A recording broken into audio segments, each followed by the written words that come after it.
Hey everyone, welcome to another installment of Harry Potter Theory. In today's video, we're going to be discussing a topic that's come up for much debate over the years. How was it that Albus Dumbledore and Gellert Grindelwald were able to break their blood pact and duel?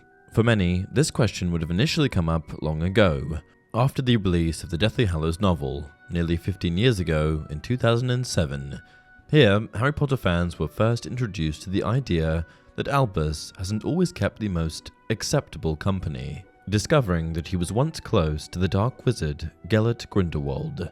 I believe it is also in this book that we learn that Albus waited a questionably long time before challenging and defeating Grindelwald, despite the incredibly dangerous threat he posed to the wizarding world at large.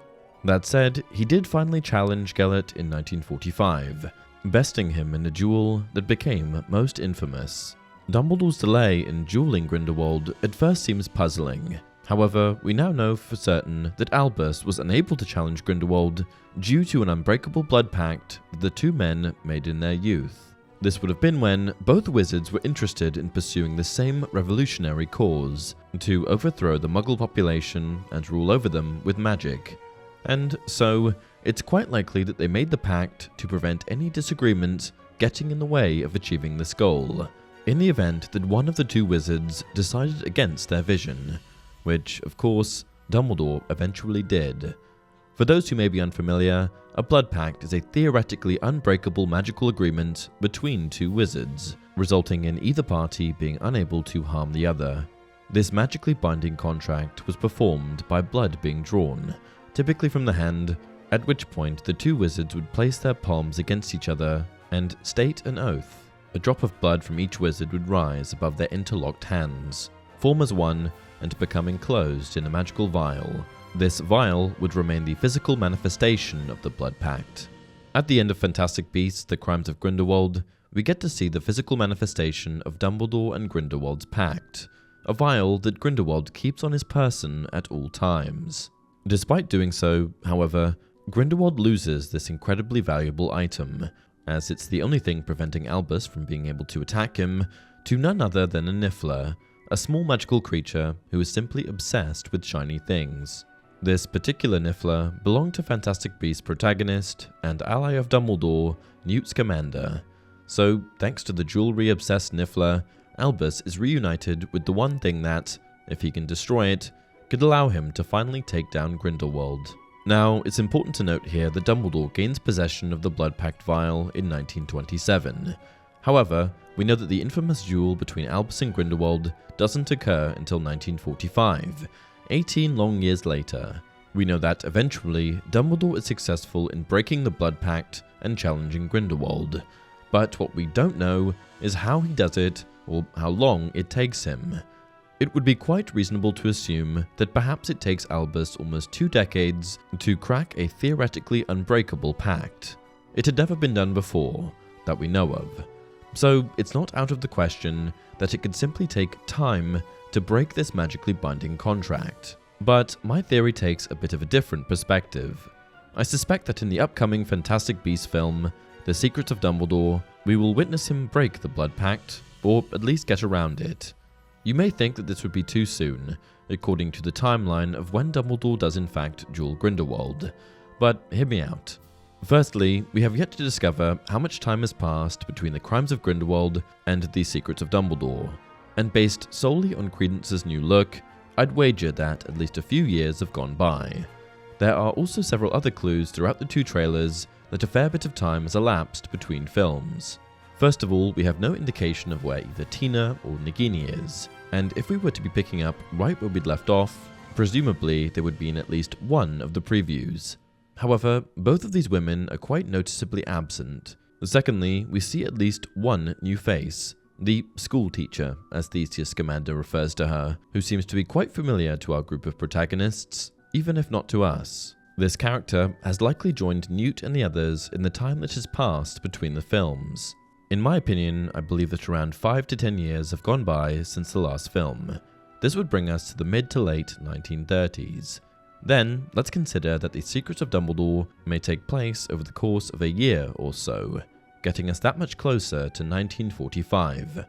This would mean that if Albus is able to break the blood pact in this movie, then perhaps he would take the next few years to plan a well-coordinated attack on Grindelwald and his empire. This, of course, brings us to the how of it all. How does Dumbledore break his blood pact with Grindelwald? Well, in the same way that we see Grindelwald attempt to use Credence, or Aurelius Dumbledore, if Grindelwald is to be believed, to defeat Albus, I think Mr. Barebone will be the answer to Dumbledore beating Grindelwald. Grindelwald hand-picked Credence as his weapon of choice against Albus for seemingly two reasons. Number one, Credence is an incredibly powerful Obscurus, proven simply by the fact that he has survived into young adulthood while hosting an Obscurial. From Grindelwald's point of view, the young wizard's raw, rare magical power may be the only thing strong enough to defeat Albus. Number two, if Credence is in fact a Dumbledore, aided by the power of a phoenix, he is also more likely to defeat Albus in a duel than almost any other wizard. But if Credence is actually Aurelius, I think this relation may play into how Albus overcomes the blood pact. You see, in the trailers, we witness Albus and Credence fighting in a street. In the first trailer, it looks like an ordinary, although very exciting, duel between two wizards. Credence's Obscurial form makes an appearance, and at one point he shoots jets of bright red light at Albus, who seems to calmly deflect them with his hand. In the second preview, we see more of this same fight. Most interestingly, at least to me, is the view we're given of this duel when it looks as though the world is flipping round, upside down. We start with a shot of Credence lying on the ground and Albus's hand pressed against the young wizard's chest. An item in Dumbledore's hand lights up. Could it be the vial? It certainly doesn't look like his wand, and our perspective shifts as the scene inverts itself. Okay, I'm pretty sure the item in Dumbledore's hand is actually the Deluminator, not the vial containing the blood pact. But I'd vouch that he does have the vial on him, and I have a theory as to what Dumbledore is doing here.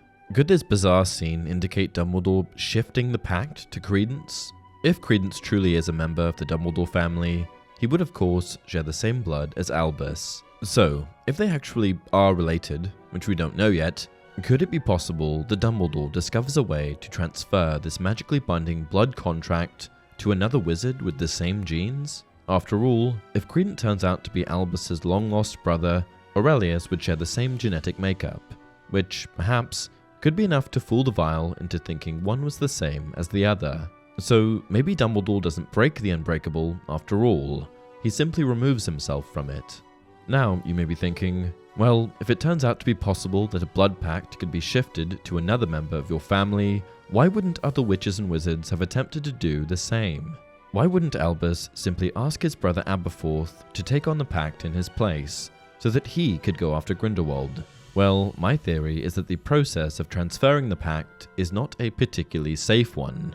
From the looks of it in the trailer, Credence doesn't seem to be feeling all that well as Dumbledore is crouched over him, so perhaps it is quite a risky thing to do.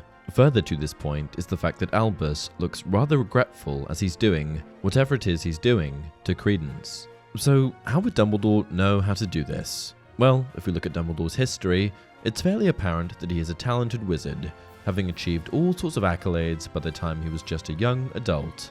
And it just so happens that one of these accolades pertains to blood, having been credited as discovering the 12 uses of dragon's blood, most of which have not been revealed to us Harry Potter fans.